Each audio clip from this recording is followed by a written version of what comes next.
Assalamualaikum warahmatullahi wabarakatuh.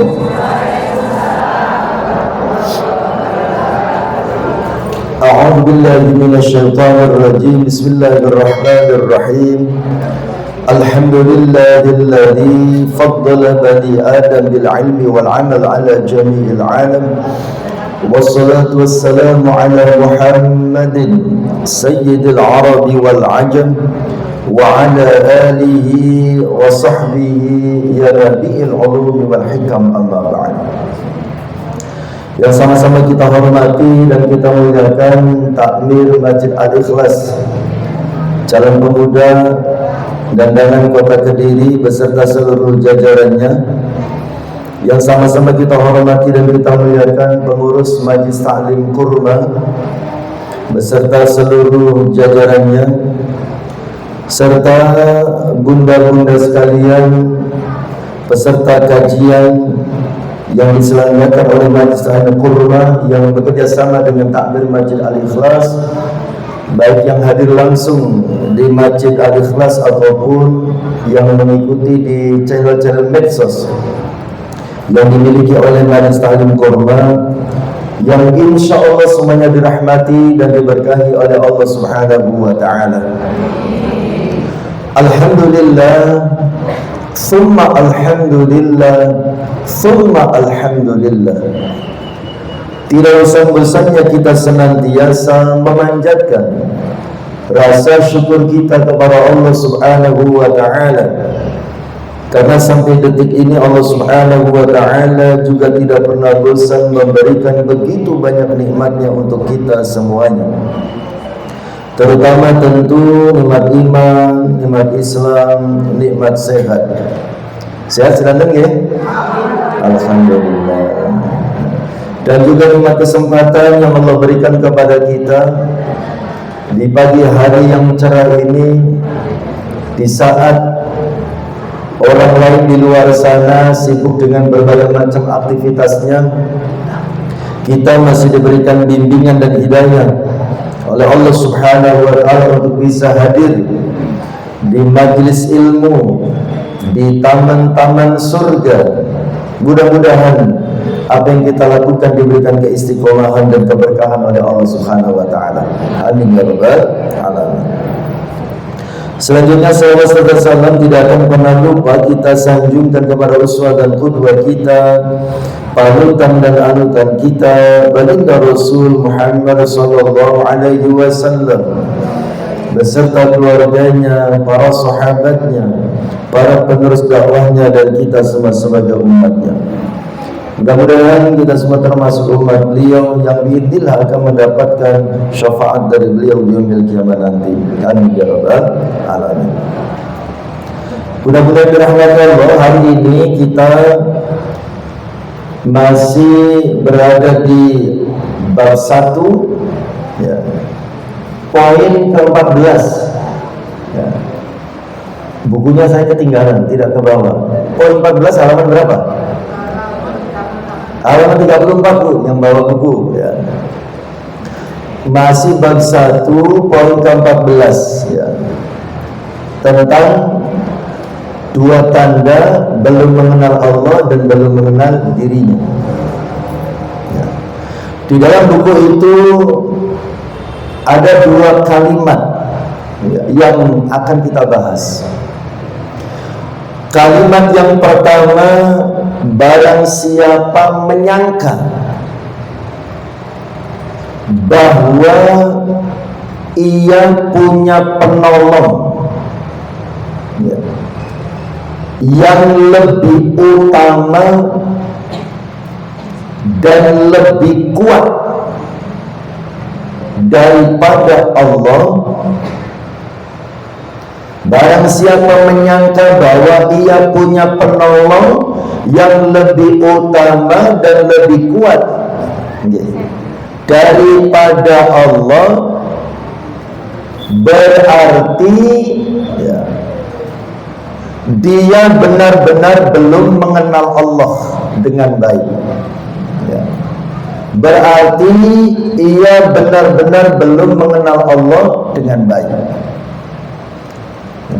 Ini bukti kalau seseorang belum mengenal Allah, atau kalau dalam bahasa kitab itu belum ma'rifatullah. Ma'rifat itu artinya kan mengenal ya. Itu yang pertama, nanti akan kita bahas. Yang kedua, barang siapa menyangka ya, barang siapa menyangka bahwa dirinya mempunyai musuh yang lebih kuat,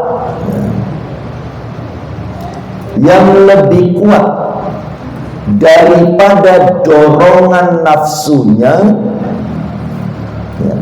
Barang siapa menyangka bahwa dirinya mempunyai musuh yang lebih kuat daripada dorongan nafsunya, berarti ia belum mengenal dirinya dengan baik ya. Ini bukti yang kedua. Jadi bukti yang pertama, bukti belum mengenal Allah. Bukti yang kedua, bukti belum mengenal dirinya. Nah, dua kalimat ini akan kita bahas. Monggo di damal mana ya. Dua kalimat ini akan kita bahas ya. Dua kalimat ini merupakan bagian dari materi tazkiyatun nafas ya. Dua kalimat ini merupakan bagian dari materi tazkiyatun nafas, membersihkan hati ya. Dua kalimat ini mengajak kita untuk pertama mengenal Allah, ma'rifatullah. Yang kedua mengajak kita mengenal diri kita sendiri ya. Ma'rifatun nafas ya. Nah, sekarang kita coba uraikan satu persatu dari dua kalimat itu, dilengkapi dengan dalil-dalil baik dari Al-Quran ataupun dari hadis. Jadi dua pernyataan tadi kita bahas ya, apa maksudnya, ditambah dengan dalil-dalil yang terkait. Baik, kalimat yang pertama tadi ya, barang siapa menyangka bahwa ia punya penolong yang lebih utama dan lebih kuat daripada Allah, berarti dia benar-benar belum mengenal Allah. Maknanya ya, kalimat ini menegaskan bahwa Allah adalah satu-satunya penolong sejati. Kalimat ini menegaskan bahwa Allah adalah satu-satunya ya, penolong sejati.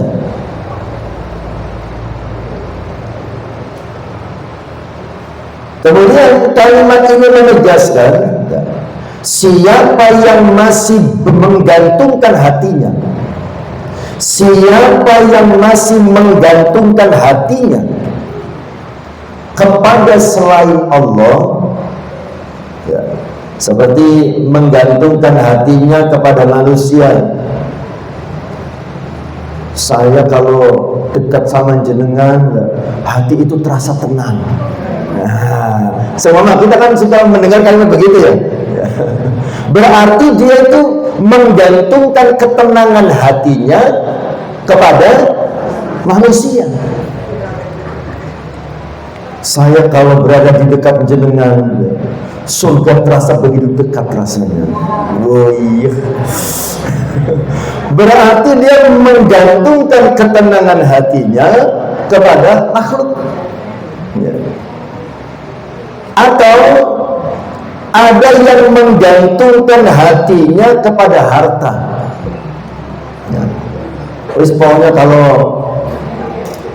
dompet tebal ya, ATM penuh, wis tenang ya. Nah, gitu ya. Berarti dia menggantungkan ketenangan hatinya kepada harta. Ya. Atau menggantungkan hatinya kepada jabatan. Ya. Pokoknya selama kedudukan ini masih kita pegang, kekuasaan masih kita kendalikan, aman-aman, beres. Berarti dia menggantungkan segala sesuatu kepada jabatannya. Nah, siapa yang menggantungkan hatinya kepada selain Allah? Apakah menggantungkan hatinya kepada makhluk? Apakah menggantungkan hatinya kepada harta? Apakah menggantungkan hatinya kepada jabatan? Berarti dia belum mengenal Allah Subhanahu wa ta'ala, atau ma'rifatnya kepada Allah, pengetahuannya kepada Allah belum sempurna. Ya. Dan siap-siap saja kalau hati kita ya, menggantungkan kebahagiaan kita, keselamatan kita, dan segala hal dalam hidup kita kepada tiga hal tadi, makhluk, harta, jabatan, siap-siap saja nanti akan sakit hati dan kecewa. Ya. Pada saat masih ada rasa suka, hubungan masih baik, you are my everything. Engkau segalanya bagiku. Tapi ketika sudah ada masalah, pret. Tadinya apa? Iya, masya Allah. Ya. Seolah-olah tidak ada celah, tidak ada salah, begitu ya. Begitu sempurna di matanya, kan begitu ya. Tapi sedikit saja disakiti, sedikit saja ada masalah, hilang itu semua kesempurnaan. Yang ada hanyalah kebencian. Yang ada adalah dendam dan amarah. Dulu begitu memuja, dulu begitu membahagiakan. Setelah ada masalah, kalau ketemu rasanya mau muntah. Kan begitu ya. Maka jangan pernah menggantungkan kebahagiaan hati kita ke makhluk. Nanti akan sakit hati dan kecewa. Nah, tetapi benar-benar yang dirahmati Allah, bukan berarti kita tidak boleh minta bantuan kepada manusia. Jangan sampai salah pemahaman. Oh, kita harus selalu menggantungkan segala sesuatu kepada Allah, berarti kita tidak boleh minta tolong kepada manusia. Bukan begitu. Boleh kita minta tolong kepada manusia, tapi hatinya tidak boleh bergantung kepada pertolongannya, bergantungnya tetap kepada Allah Subhanahu wa ta'ala. Makanya pada saat kita mau minta tolong sama orang, kita tetap menghubungkan dulu hati kita dengan Allah Subhanahu wa ta'ala. Prakteknya begitu. Seumpama kita mau bikin rumah, seumpama minta tolong kepada salah seorang kontraktor atau pemborong. Sebelum kita menghubunginya, kita hadirkan dulu hati kita bermunajat kepada Allah Subhanahu wa ta'ala. Ya Allah, saya mau bangun rumah, mau minta tolong kepada kontraktor A. Tolong ya Allah, lembutkan hatinya, agar dia mau menolong dan membantu saya.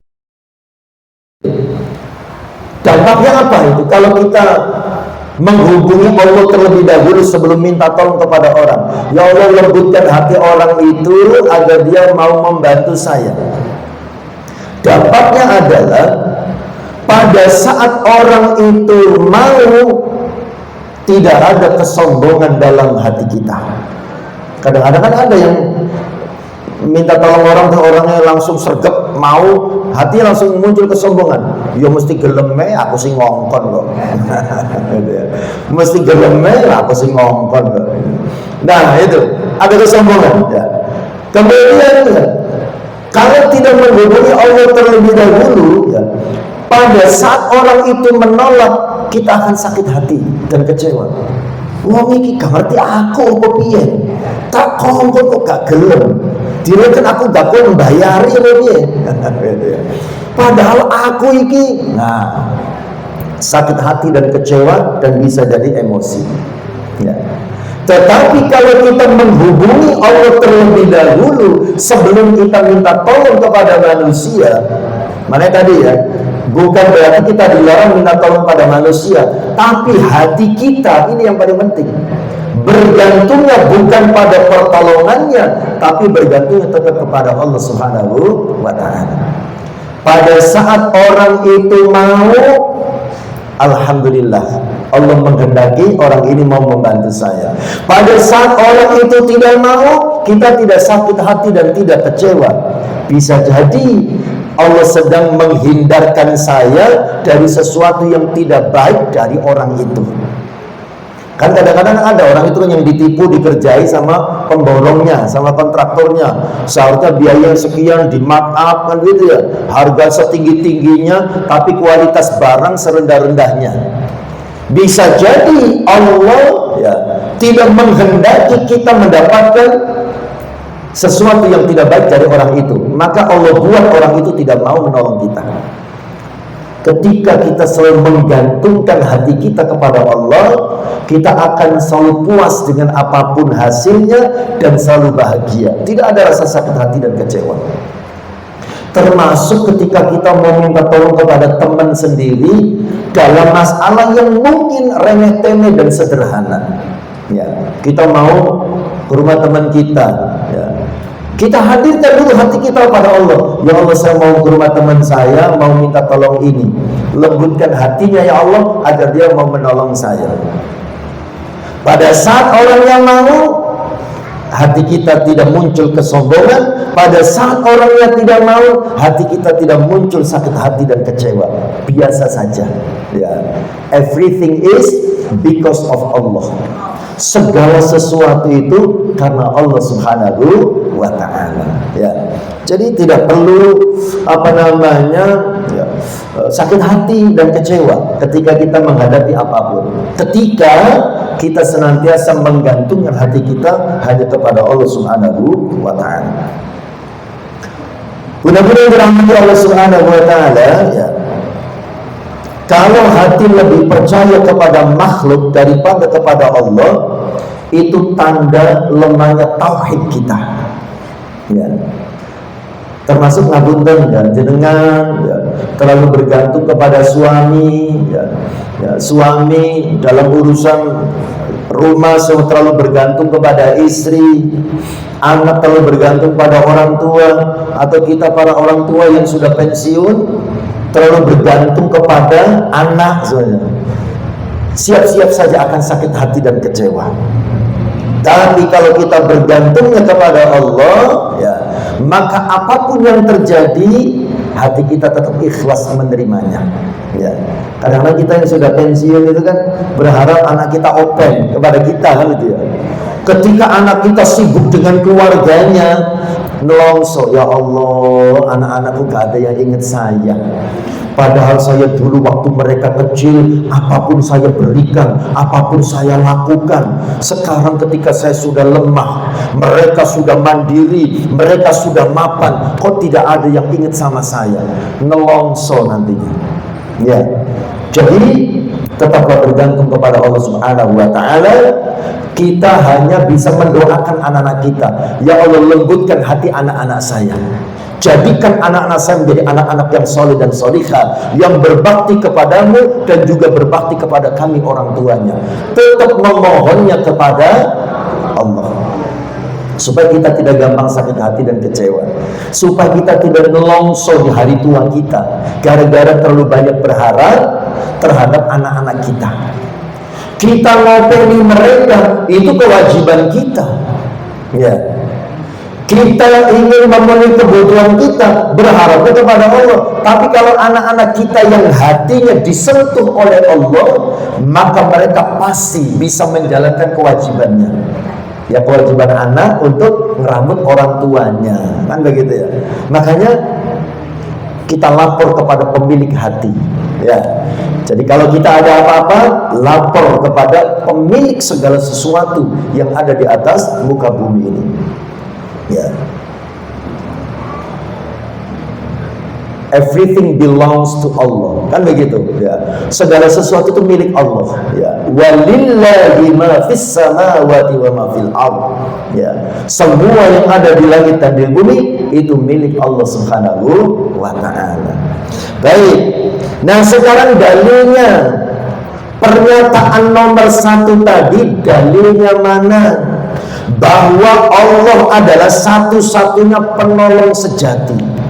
Bahwa orang yang menggantungkan hatinya kepada selain Allah ya, berarti dia belum mengenal Allah Subhanahu wa taala. Dalil dari Al-Qur'an. Yang pertama, surah At-Tahrim ayat 4. Surah At-Tahrim ayat 4. Fa innallaha huwal maula wa Jibril wa salihul mu'minin wal malaikatu ba'da dzalika dhahir. Sesungguhnya Allah adalah pelindungnya dan juga Jibril dan orang-orang mukmin yang saleh, dan selain itu malaikat-malaikat adalah penolongnya. Dalam ayat ini kita bisa melihat ya, Allah disebut pertama ya, fa innallaha huwa maulahu. Sesungguhnya Allah adalah pelindungnya ya, jadi disebut pertama. Setelah itu baru malaikat Jibril, orang-orang saleh ya, dan para malaikat yang lainnya ya. Ini menunjukkan bahwa sumber utama pertolongan adalah Allah Subhanahu wa ta'ala. Sekalipun pada saat Allah menurunkan pertolongannya ya, kepada hambanya, itu bisa dilewatkan makhluknya ya. Saya ulangi, sumber pertolongan adalah dari Allah, tapi saat Allah menurunkan pertolongannya ya, itu seringkali Allah lewatkan makhluknya. Makhluknya itu yang dimaksud bisa malaikat, bisa juga manusia yang dikehendaki oleh Allah untuk menolong ya. Apa bisa malaikat ya, langsung berinteraksi dengan manusia untuk memberikan pertolongan? Bisa, tidak menutup kemungkinan, karena malaikat itu bisa berwujud manusia. Ingat, pada hadis nomor 2 kitab hadis Arba'in Nawawi, ketika membahas tentang apa itu iman, apa itu Islam, apa itu ihsan. Dalam hadis itu kan diceritakan ketika Nabi sedang bermajlis dengan para sahabat yang sedang kumpul pengajian. Tiba-tiba datang seorang laki-laki ya, dengan pakaian putih bersih ya, dengan rambut yang tersisir rapi ya, dan wajahnya cerah ceria, tidak tampak seperti orang yang habis bepergian jauh. Maksudnya bukan musafir. Tetapi tidak ada satupun dari para sahabat yang mengenal laki-laki itu. Kalau bukan orang jauh, seharusnya kan pada kenal, kan begitu ya. Tapi itu tidak ada yang kenal. Tiba-tiba laki-laki itu duduk di depan Nabi, menempelkan lututnya dengan lutut Nabi. Artinya apa? Menunjukkan kedekatan, keakraban. Kemudian laki-laki itu bertanya, ya, Muhammad, apa itu Islam? Dijelaskan, Islam itu adalah begini, begini, begini, dan seterusnya. Kamu benar. Dia bertanya, tapi dia membenarkan jawaban, seperti orang ngetes ya. Kemudian apa itu iman? Dijelaskan oleh Kanjeng Nabi, iman itu begini, begini, begini, dan seterusnya. Kamu benar. Kemudian ditanya lagi, apa itu ihsan? Dijelaskan ihsan itu apa? Setelah jawab, kamu benar. Kemudian orang itu bertanya, ya, kapan terjadinya kiamat? Ya. Rasul menjawab, ya, yang ditanya tidak lebih tahu dari yang bertanya. Ya, ya sudah, kalau begitu jelaskan tanda-tandanya saja. Nah, kemudian Nabi menjelaskan tanda-tanda kiamat. Setelah itu orang itu pamit pergi. Rasul bertanya kepada sahabat Umar, karena hadis ini sumbernya yang meriwayatkan sahabat Umar. Ya, Umar, kamu tahu nggak laki-laki itu siapa? Ya, Allah wa Rasuluh a'lam. Allah dan Rasulnya lebih tahu. Kemudian Rasul mengatakan, tadi itu malaikat Jibril. Dia datang untuk mengajari kalian tentang agama. Ya. Nah, artinya apa di sini? Malaikat itu bisa berwujud manusia. Ya. Tidak menutup kemungkinan ketika kita senantiasa menggantungkan hati dan pikiran kita kepada Allah Subhanahu wa Ta'ala. Pada saat ada masalah, kita wadil, lapor kepada Allah Subhanahu wa Ta'ala. Ketika ada keinginan, kita memohon langsung kepada Allah Subhanahu wa Ta'ala. Tidak menutup kemungkinan Allah mengirimkan makhluknya. Ya. Wujudnya manusia tapi berhati malaikat. Ya. Artinya sangat baik. Kan banyak ya, kita mendengar cerita orang-orang yang ditolong oleh orang yang tidak dikenal ya. Kok tiba-tiba ya. Ingat, tiba-tiba itu bahasa manusia. Bahasa Allah tidak ada yang tiba-tiba. Segala sesuatu itu dalam perencanaan Allah Subhanahu wa Ta'ala. Jadi sejatinya nggak ada sesuatu yang ujung-ujung mak bedung-dung tiba-tiba ya, nggak ada itu tiba-tiba. Itu semua dalam rencana Allah Subhanahu wa Ta'ala. Ya.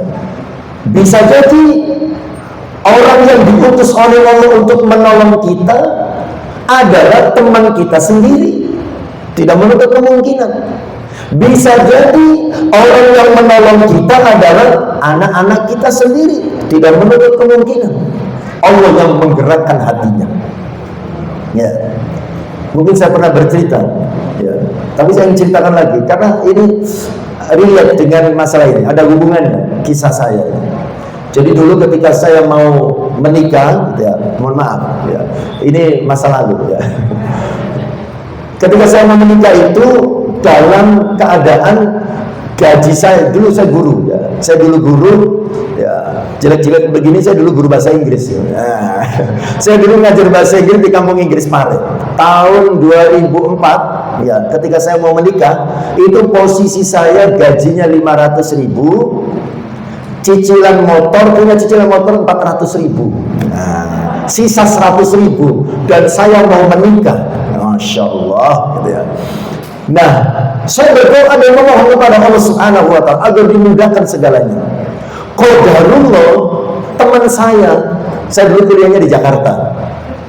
Ini teman saya bukan teman kuliah, tetangga kos, tetangga kamar. Ya. Jadi secara emosional tidak ada ikatan apa-apa. Tetangga kos. Tiba-tiba datang ke Pare. Ingat, tiba-tiba itu untuk memudahkan cerita. Ya. Tapi tidak ada yang tiba-tiba, itu Allah yang mengkondisikan. Tiba-tiba dia datang ke Pare. Ya, nyari saya. Ya. Why? Saya dulu dipanggilnya Nawai. Nah, gitu. Why? Ya. Ada apa gitu? Begini. Saya mau bikin kos-kosan di Jakarta. Dia sukses ya dalam bisnisnya. Saya mau bikin kos-kosan di Jakarta. Saya ingin kerjasama sama kamu. Apa kerjasamanya? Tolong kamu urus kos-kosan saya nanti. Nanti kamu saya kasih ruangan untuk bikin kelas, bikin kursusan. Ya, kamu kan sudah bisa bahasa Inggris, bikin kursus di Jakarta, nah, di daerah Ciputat sana. Ya. Nanti saya bikin kos-kosan, saya kasih ruangan untuk bikin kursusan. Untuk penghasilan kursusan ambil, untuk kamu saya tidak mau ambil. Tapi saya titipkan kos-kosan, tolong diatur. Begitu. Tetapi waktu itu saya baru mau menikah, belum menikah. Mau menikah, saya sampaikan, mohon maaf Del, ya. Laki-laki namanya kayak perempuan, Delvi, ya. Mohon maaf Del, ya. Saya sepertinya nggak bisa, karena saya mau menikah, nikahnya sama orang Jawa Timur, dan kemungkinan tinggalnya di Jawa Timur. Saya tidak kembali lagi ke Jakarta. Ya, Jakarta bagian dari masa lalu saya. Nah, begitu ya. Nah kemudian, ya udah, nggak apa-apa kalau begitu. Kita belum berjodoh untuk berbisnis. Tapi setelah itu apa yang dia katakan? Masya Allah, ini Allah yang mengaturnya, Allah yang mengutusnya, gitu ya. Ya sudah, saya sebagai teman, saya kalau ingat itu tidak bisa menahan emosi. Saya sebagai teman, saya ingin menawarkan kebaikan. Apa yang saya bisa bantu untuk pernikahanmu? Masya Allah. Apa yang bisa saya bantu untuk pernikahan? Coba. Ya saya bilang ya saya butuh mahar, sampai hari ini saya belum ada, saya bilang gitu ya. Dan seterusnya. Akhirnya dia membantu sesuai dengan kebutuhan saya. Masya Allah. Tapi luar biasanya, ya, ketika saya ketemu lagi sama dia, saya mengucapkan terima kasih, dia tidak merasa membantu saya. Ya, kapan? Ya, masa saya bisa membantu sebanyak itu, katanya itu ya, dan lain sebagainya. Wallahu a'lam. Dia berusaha melupakan kebaikannya, atau memang Allah mengutus malaikatnya berwujud teman saya. Wallahu a'lam bishawab. Ya, hanya Allah yang tahu. Ya, bisa jadi dia menyembunyikan kebaikannya, dia tidak mau mengingat-ingatnya, atau memang Allah yang mengkondisikan dalam bentuk yang lain. Ya, jadi begitu ibu yang dirahmati Allah. Ya, Allah memberikan pertolongannya, ya, bisa lewat makhluknya, bisa lewat orang-orang terdekat kita yang kita tidak pernah menyangkanya. Ya, jadi jangan pernah berharap kepada manusia, jangan pernah menggantungkan harapan kepada manusia, bergantunglah hanya kepada Allah Subhanahu wa Ta'ala. Ya. Baik, kembali lagi. Kenapa? Karena dalam At-Tahrim tadi Allah adalah sumber utama pertolongan. Dalam surat At-Tahrim tadi ya, Allah adalah sumber utama pertolongan. Kemudian dalil yang kedua dalam surah Al-An'am ayat 17. Surah Al-An'am ayat 17. Allah berfirman, "Wa iyyamsaskallahu bidurrin fala kashifa lahu illa hu." Jika Allah menimpakan suatu kemadharatan kepadamu, maka tidak ada yang dapat menghilangkannya selain Dia. Kita berlindung dari keburukan apapun, berlindunglah kepada Allah Subhanahu wa Ta'ala.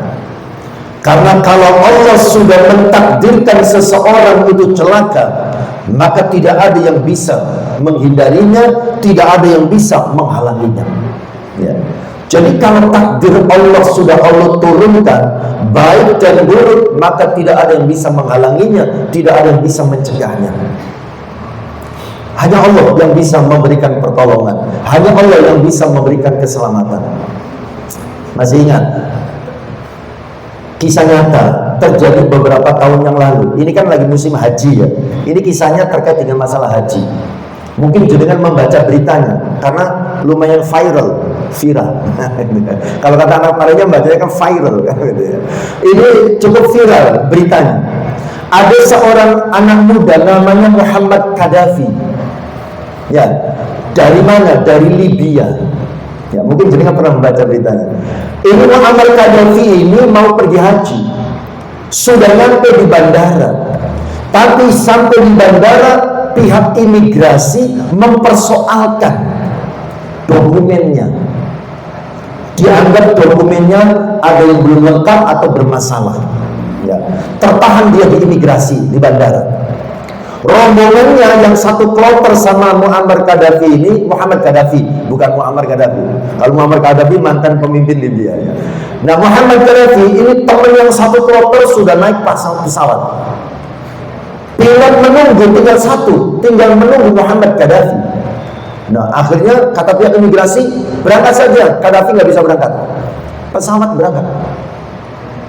Qadarullah, ya. Gaddafi mengatakan kepada pihak imigrasi, saya tetap akan menunggu di sini, saya nggak mau pulang. Saya yakin saya akan berangkat haji tahun ini. Ya. Qadarullah, pesawat yang seharusnya membawa Gaddafi, tetapi meninggalkan Gaddafi di bandara, berangkat. Tidak lama setelah itu pesawat itu mengalami kerusakan. Balik lagi ke bandara, diperbaiki. Gaddafi masih tetap ada di imigrasi, dia nggak mau pulang. Setelah beres pesawat itu, berangkat lagi, rusak lagi, balik lagi. Kemudian pilot mengatakan, kemungkinan besar ini gara-gara meninggalkan Gaddafi. Ya, Gaddafi harus diajak. Akhirnya pihak maskapai, ya, kemudian dengan pihak panitia melobi pihak imigrasi. Ini Gaddafi harus diajak, harus berangkat. Karena kalau nggak berangkat ini pesawat ini nggak nyampe-nyampe ke Saudi. Gitu ya. Qadarullah, ya, Qaddafi diizinkan, ya sudah berangkat. Qadarullah, setelah Qaddafi naik, pesawat itu berangkat dengan aman, nyaman, selamat sampai Saudi. Coba, artinya apa? Kalau Allah sudah berkehendak, tidak ada yang bisa menghalanginya. Ya, begitu pula sebaliknya, kalau Allah tidak berkehendak, tidak berkehendak, sekalipun semua jin dan manusia berkumpul untuk menolong seseorang, tapi Allah tidak menghendakinya, tidak bisa berangkat. Itu terjadi pada saya. Saya banyak ceritanya, Bu. Dalam perjalanan hidup saya banyak ceritanya. Ini kisah nyata betul. Jadi ceritanya masalah haji sama. 2016 saya daftar haji. Memang saya daftar hajinya nggak umum kayak orang-orang, ya. Saya daftar haji langsung ke kedutaan Saudi Arabia, ya, karena nyari gratisan. Ya. Karena haji lewat kedutaan Saudi itu gratis, ya. Saya daftar lewat kedutaan Saudi Arabia dengan ibu saya. Awalnya di ACC, ya, tetapi hari H-1 mau berangkat, ada briefing, ya. Saya masih ingat di Masjid Arif Rahman Hakim di Salemba, Fakultas Kedokteran Salemba, Jakarta Pusat. Nah, itu kan 2 lantai apa 3 lantai. Saya sudah membayangkan akan haji sebagaimana Uwais Al-Qarni yang berhaji menggendong ibunya. Karena ibu saya sudah sepuh, usia 72 tahun, dalam keadaan sakit, ada pembengkakan jantung, dan pakai kursi roda. Saya daftar bareng, tujuannya biar saya bisa mendampingi ibu saya. Qadarullah, 1 hari menjelang berangkat, ada informasi, ada pengurangan visa, ya, untuk dai. Nah, saya waktu itu mendaftar sebagai dai. Akhirnya sama pihak panitia diseleksi lagi. Perasaan saya sudah gak enak. Gitu ya. Qadarullah beneran, nama saya dicoret. Saya nggak berangkat. Saat itu saya melakukan lobby. Nah, ini yang saya maksud, ya. Jin dan manusia berkumpul untuk menolong saya. Ya, sekalipun nggak ada jinnya, gitu. Manusia berkumpul, dan manusia yang saya mintai tolong, yang melobi kedutaan agar saya bisa berangkat bareng ibu saya, itu bukan orang sembarangan. Jangan mungkin pernah mendengar ada ulama, ketua Majelis Ulama Asia Afrika, ya, ya. Dr. Zaitun Rasmin, ya, Dr. Zaitun Rasmin, Ustaz Dr. Zaitun Rasmin, yang kalau demo-demo Palestina apa itu kan selalu terdepan, ya, bersama Din Samsudin, gitu ya. Dr. Zaitun Rasmin ketua ulama Asia Afrika. Itu saya datang langsung ketemu dengan beliau karena beliau biasa dapat jatah memberangkatkan orang haji sebagai undangan raja gratis. Beliau biasa dapat jatah. Saya sampaikan, Ustaz tolong bantu saya. Oke, nanti saya komunikasikan. Orang yang kedua, mungkin jenengan pernah dengar, ada yang namanya Dr. Hidayat Nur Wahid, ya, pernah ketua MPR, kemudian wakil MPR, ya, dari salah satu partai Islam di Indonesia. Saya menghubungi beliau. Yang ketiga, Dr. Ahmad Syatori, ketua IKA di pusat, Ikatan Dai Indonesia, yang di Semampir kalau kajian akad pagi, ya, itu ketua IKADI. Juga semuanya alumni Timur Tengah yang dekat dengan Saudi. Semuanya melobi supaya saya bisa berangkat. Tapi sekali lagi, kalau Allah tidak berkehendak, tidak ada yang bisa. Saya gagal 2016. Akhirnya ibu saya berangkat sendiri. Qadarullah, setelah wukuf di Arafah, ibu saya ngedrop, akhirnya wafat di sana. Ya, 2016. 2017 saya daftar lagi lewat jalur yang sama, kedutaan. Tapi saya tidak lagi menggunakan lobby manusia. Ya, saya langsung lobbynya kepada Allah Subhanahu wa Ta'ala. Kemudian saya dalam doanya begitu aja, Bu. Ya Allah, untuk menguatkan ikhtiar saya, ya, saya daftarnya double, daftar ke depan, gitu ya, lewat ini Bank Muamalat, saya masih ingat, gitu ya, yang 25 juta untuk dapat porsi kursi, gitu ya. Untuk menseriusi ikhtiar saya daftar lewat depan, tapi juga tetap daftar lewat kedutaan. Tapi sudah tidak pakai lobby manusia. Saya berdoa ketika saya daftar 2017, saya berdoa, ya Allah, takdirkan saya berangkat haji tahun ini. Maksudnya 2017. Qadarullah, proposal saya ajukan 1 minggu sebelum Ramadan, Pada saat Ramadan saya berdoa habis-habisan. Satu minggu setelah Ramadan, ya, setelah Lebaran 4, ya, istilah orang Jawa itu, saya ditelepon sama kedutaan Saudi Arabia. Anda berangkat haji tahun ini sebagai undangan kerajaan Saudi Arabia. Ya, akhirnya saya berangkat di tahun 2017. Uang pendaftaran saya ambil lagi, ya, untuk menghormati tamu yang datang ke rumah. Nah, gitu ya. Hajinya gratis 0 rupiah dengan fasilitas super eksekutif. Nah, gitu ya. Nah, itulah artinya apa? Kalau Allah sudah berkehendak, tidak ada yang bisa menghalangi. Begitu pula sebaliknya, kalau Allah tidak berkehendak, siapapun yang membantu tidak akan berhasil, tidak akan bisa. Jadi pelajaran dari poin ini, gantungkan harapan kita, gantungkan masalah kita, gantungkan keinginan kita hanya kepada Allah. Langsung lobby kepada Allah Subhanahu wa ta'ala. Karena Allah mengatakan begitu. Kalau Allah sudah mentakdirkan sesuatu, tidak ada yang bisa menghalangi. Dalil dalam hadis riwayat Imam Tirmidzi. Ini hadis yang sangat terkenal. Hadis nomor 19 dalam kitab hadis Arba'in Nawawi. Ya. Di dalam hadis itu dijelaskan, Rasulullah memberikan nasihat kepada sahabat Ibnu Abbas. Hadisnya terkenal. Kata Rasulullah, tapi tidak saya sampaikan utuh, saya potong-potong sesuai kebutuhan. Rasul mengatakan pertama kepada sahabat Ibnu Abbas, ihfazillah yahfadka. Artinya apa? Jagalah Allah, maka Allah akan menjagamu. Jagalah Allah, maka Allah akan menjagamu. Apa artinya menjaga Allah? Menjaga Allah artinya adalah menjaga hak-haknya Allah. Apa haknya Allah yang menjadi kewajiban kita? Hak untuk disembah, hak untuk tidak disekutukan pada saat beribadah, hak untuk dilaksanakan perintah-perintahnya, hak untuk ditinggalkan larangan-larangannya. Kalau kita sudah bisa memenuhi hak Allah, maka Allah akan memenuhi apa yang menjadi hak kita.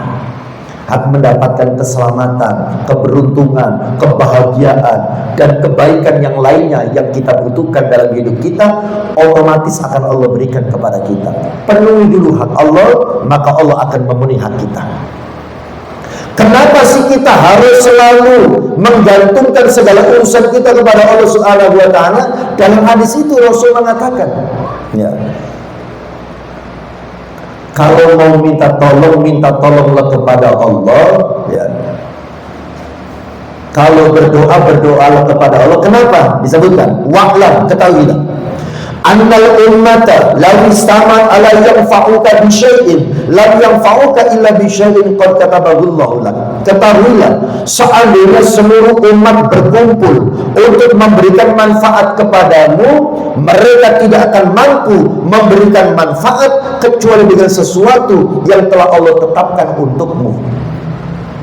Sekalipun semuanya berkumpul untuk menolong kita, tidak akan bisa, kecuali sesuatu yang memang sudah Allah takdirkan untuk kita. Begitu pula sebaliknya, seandainya semuanya berkumpul untuk menghalang-halangi keinginan kita, ya, atau bahkan berkumpul untuk mencelakai kita, itu tidak akan bisa, tidak akan terjadi kecuali sesuatu yang sudah Allah takdirkan terjadi pada diri kita. Ya. Itu nasihat Rasulullah SAW kepada sahabat Ibnu Abbas. Ya. Jadi keyakinan kita terhadap Allah itu harus terus ditingkatkan, ya, terus ditingkatkan. Ya. Jangan menunggu bukti, ya, untuk beriman kepada Allah Subhanahu wa ta'ala. Tetapi berimanlah kepada Allah, nanti buktinya akan Allah tunjukkan kepada kita. Ya. Kadang-kadang ada orang mau hijrah itu nunggu bukti dulu. Ya. Aku tak delok awakmu sih, ya.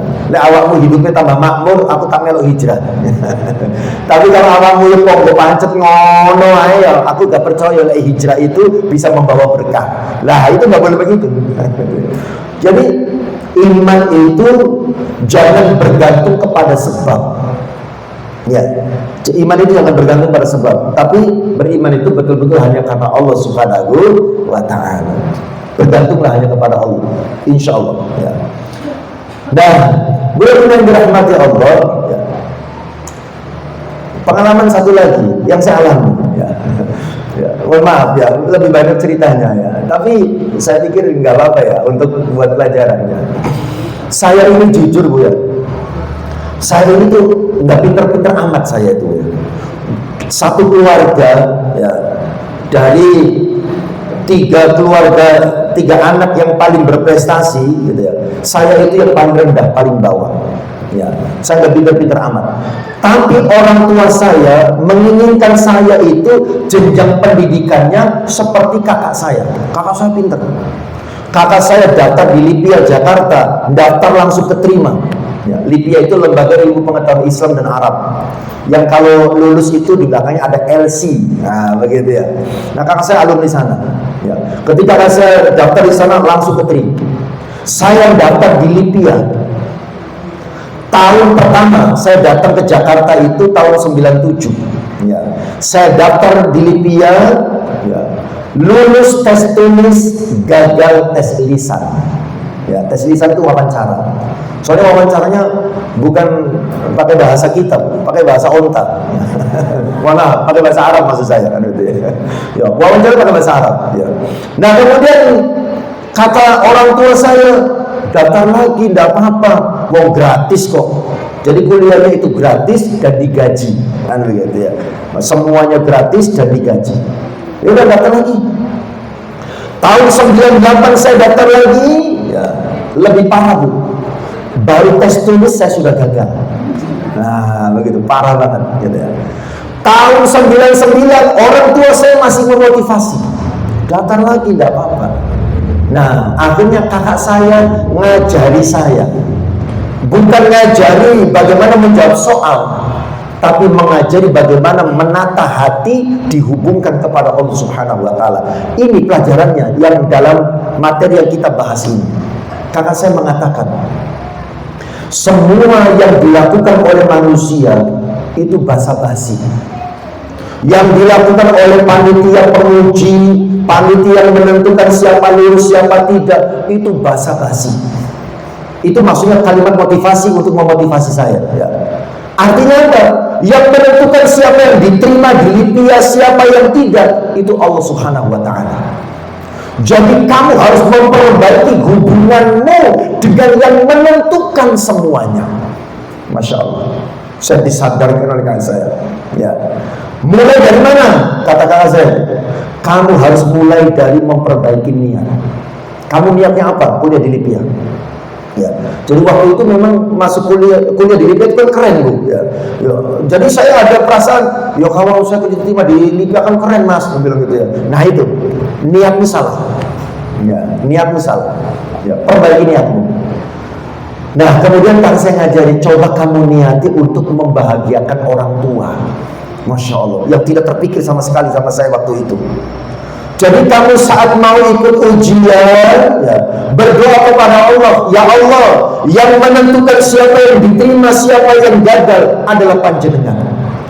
Kedua orang tua saya berharap saya diterima di LIPIA. Kedua orang tua saya akan bangga dan bahagia kalau saya diterima di LIPIA. Maka saya mohon kepada Panjenengan, ya Allah, berikan saya kesempatan untuk bisa membahagiakan kedua orang tua saya. Masya Allah. Berikan saya kesempatan ya Allah, bikin orang tua saya bangga kepada saya. Ya.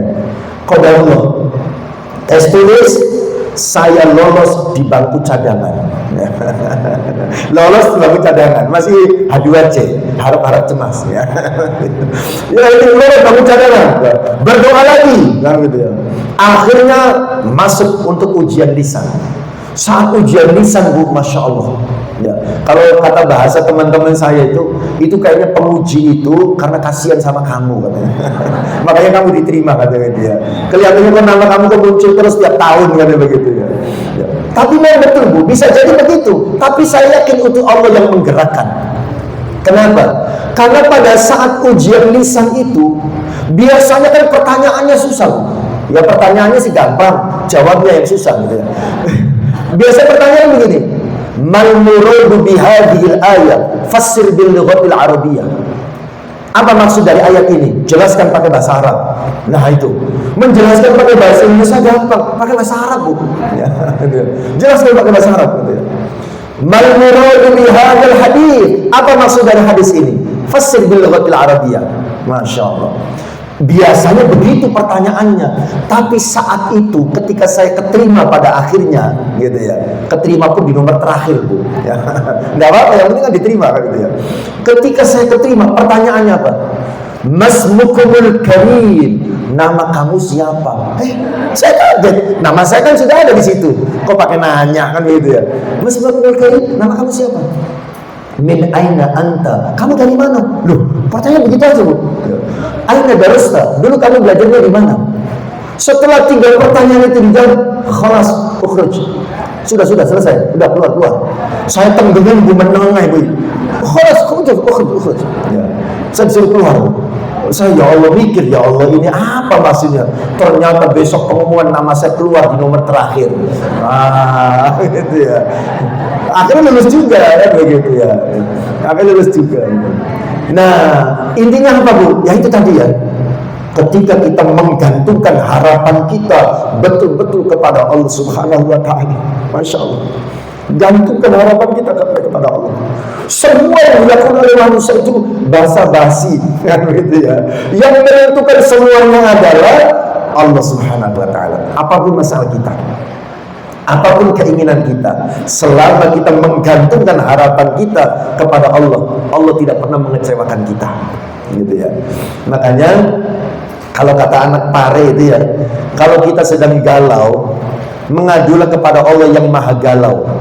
Oh, apa maksudnya Allah maha galau? Galau kalau kata anak pare itu kan ada singkatannya. God always listening, always understanding.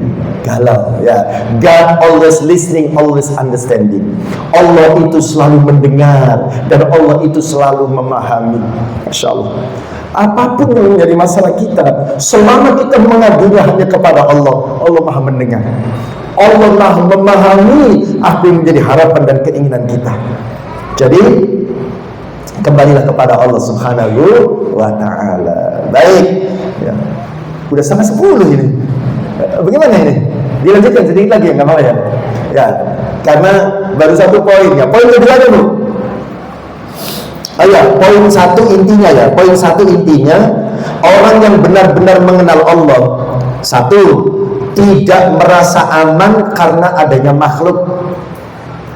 Orang yang benar-benar mengenal Allah tidak merasa aman karena adanya makhluk. Ya seperti istri merasa aman karena ada suami, suami merasa aman karena ada istri, tidak. Ya.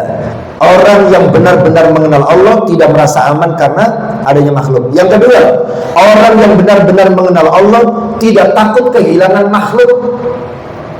Ya, nanti kalau dia meninggalkan saya bagaimana? Tidak ada pikiran-pikiran seperti itu kalau orang yang mengenal Allah.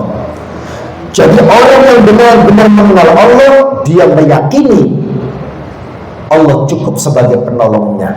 Ya, hasbunallah wa ni'mal wakil, ni'mal maula wa ni'mal nasir. Nah itu artinya yakin Allah lah ya satu-satunya penolong. Baik, poin 1 selesai. Tapi kalau panjenengan ada yang punya kerepotan atau sudah ada janji, ya boleh meninggalkan majlis ini, diizinkan ya. Tapi kalau yang tidak ada urusan apa-apa, santai, kita lanjutkan ya. Ya, kita lanjutkan. Poin yang kedua, barang siapa menyangka, ya, kalimat yang kedua tadi ya, barang siapa menyangka bahwa dirinya mempunyai musuh yang lebih kuat daripada dorongan nafsunya, berarti dia belum mengenal dirinya dengan baik. Apa maknanya? Maknanya adalah kalimat ini mengajarkan kepada kita ya, bahwa musuh terbesar manusia itu bukan orang lain. Musuh terbesar manusia, termasuk kita ya, musuh terbesar kita itu bukan orang lain ya. Tetapi apa? tetapi nafsu yang ada di dalam dirinya. Ya. Jadi musuh terbesar kita itu bukan orang lain, ya. Bukan sesuatu yang di luar diri kita. Musuh terbesar kita adalah hawa nafsu kita, ya. Dalilnya mana? Ya. Oh ya, sebelumnya ini. Jadi orang yang belum mengenal dirinya menganggap musuhnya di luar, padahal musuh terberatnya ada di dalam. Ya. Dalilnya Al-Quran, surat Yusuf ayat 53. Inna nafsa la'ammaratun bisu. Sesungguhnya hawa nafsu itu benar-benar selalu menyuruh kepada keburukan. Hawa nafsu itu selalu menyuruh kepada keburukan. Jadi kalau ada masalah, itu jangan mencari jalan keluar, tapi carilah jalan ke dalam. Ya, jangan mencari jalan keluar, carinya jalan ke dalam. Artinya introspeksi. Kita jangan suka nunjuk-nunjuk pihak lain, ya, sebagai penyebab masalah yang kita hadapi dalam hidup kita. Ini gara-gara sampean, ini gara-gara ini, dan kesini. Jangan cari jalan keluar, cari jalan ke dalam. Karena masalah itu adanya di sini, ya. Adanya di dalam diri kita. Yang kedua, dalil, masih dalil, ya. Orang yang mampu menahan nafsunya, dia akan selamat. Kalau dalil yang pertama, nafsu selalu mengajak kepada kejahatan. Dalilnya Yusuf 53. Yang kedua, orang yang mampu menahan nafsu akan selamat. Dalilnya surah An-Nazi'at ayat 40-41.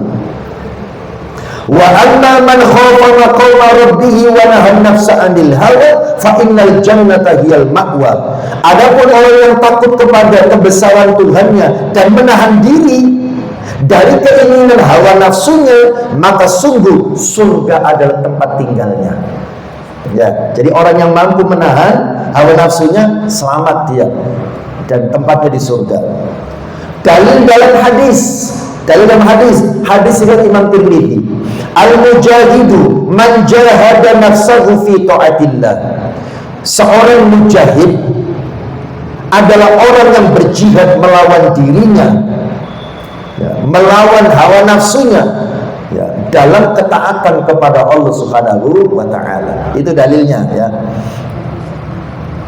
Intinya, ya, orang yang mengenal dirinya, ya, orang yang mengenal dirinya, satu, sadar bahwa hawa nafsu adalah musuh utama. Orang yang mengenal dirinya sadar bahwa hawa nafsu adalah musuh utama. Yang kedua, orang yang mengenal dirinya selalu curiga pada dorongan hawa nafsunya.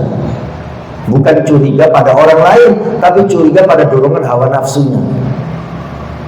Ya, hawa nafsunya seumpama, ya, kenapa sih saya kok mesti pengen nongkrong di sana terus? Ya, ternyata di sana itu tempat nongkrongnya orang yang sedang kita incer. Nah, TO, target operasi kita nongkrongnya di sana. Akhirnya hawa nafsu pengennya, ayo nongkrong di sana, mau ketemu. Nah, begitu, ya. Itu selalu curiga dengan dorongan hawa nafsunya. Yang ketiga, orang yang mengenal dirinya selalu memperbaiki diri, bukan menyalahkan orang lain. Orang yang mengenal dirinya sibuk memperbaiki diri, bukan menyalahkan orang lain.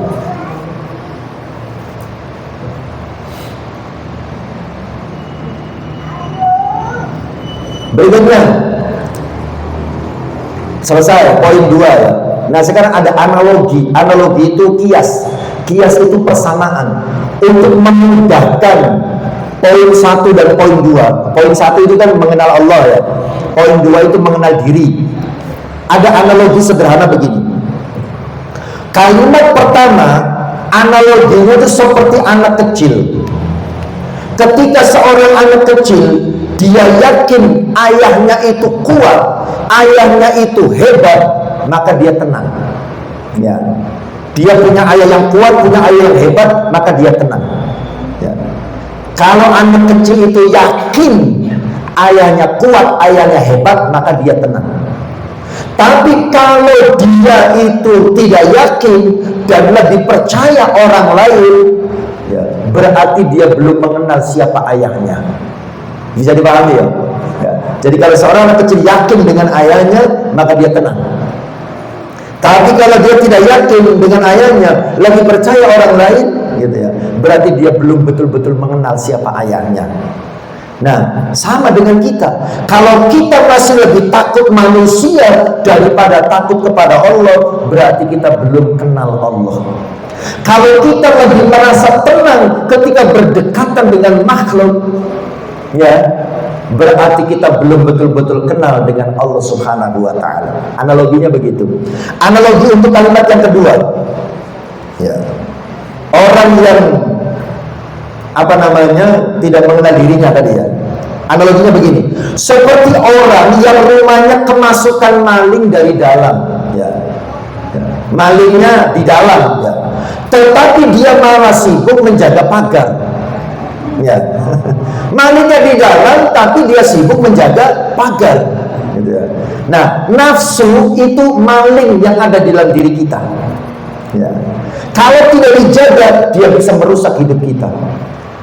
Malingnya ada di dalam, tapi kita lebih menjaga penampilan kita, ya, memoles penampilan kita, padahal yang jadi masalah itu adanya dalam hati kita. Dia tidak suka kepada kita karena hati kita jahat, hati kita buruk seumpama, tapi kita malah memoles penampilan kita, ya. Secantik apapun, seganteng apapun, kalau orang tidak suka dengan hati kita, nggak akan tertarik dengan penampilan kita. Gini apa gini? Ya, sekalipun jenengan pakai bedaknya rangkap 3, terakhir pakai waterproof, gitu ya. Yang ada efek daun talasnya, gitu ya. Itu kalau hatinya tidak diperbaiki, nggak menarik.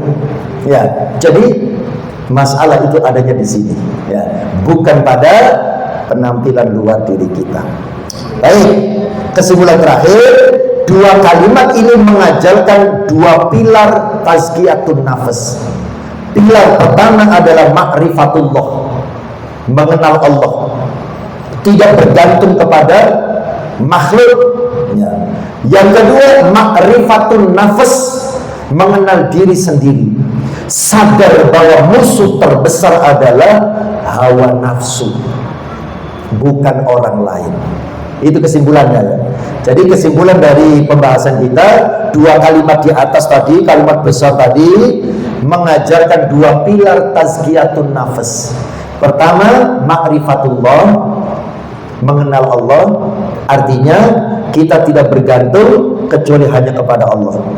Yang kedua, ma'rifatun nafas, mengenal diri sendiri, artinya sadar bahwa musuh terbesar adalah hawa nafsunya sendiri, bukan orang lain.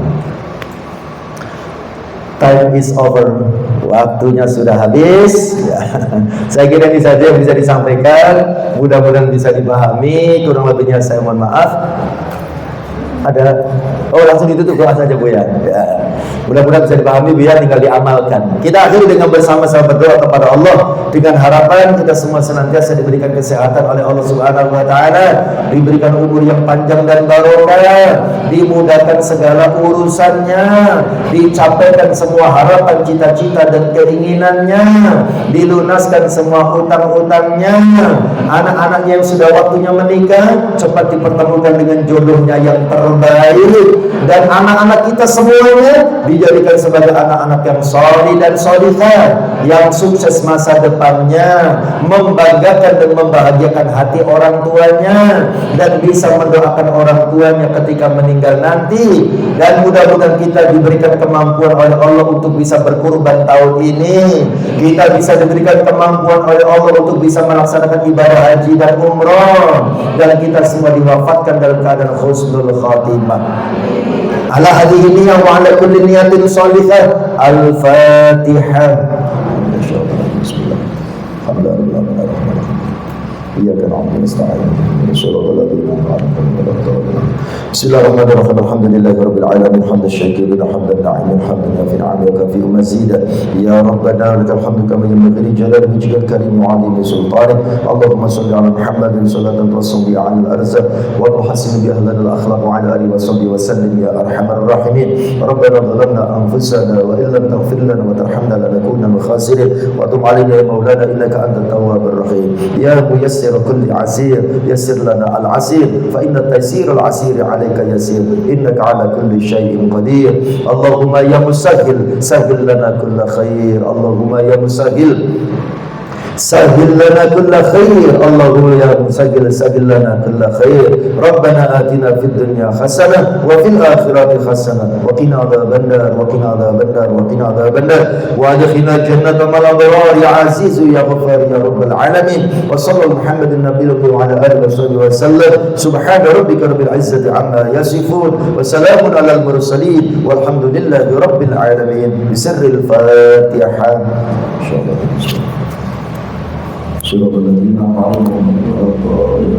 Demikian kurangnya saya mohon maaf.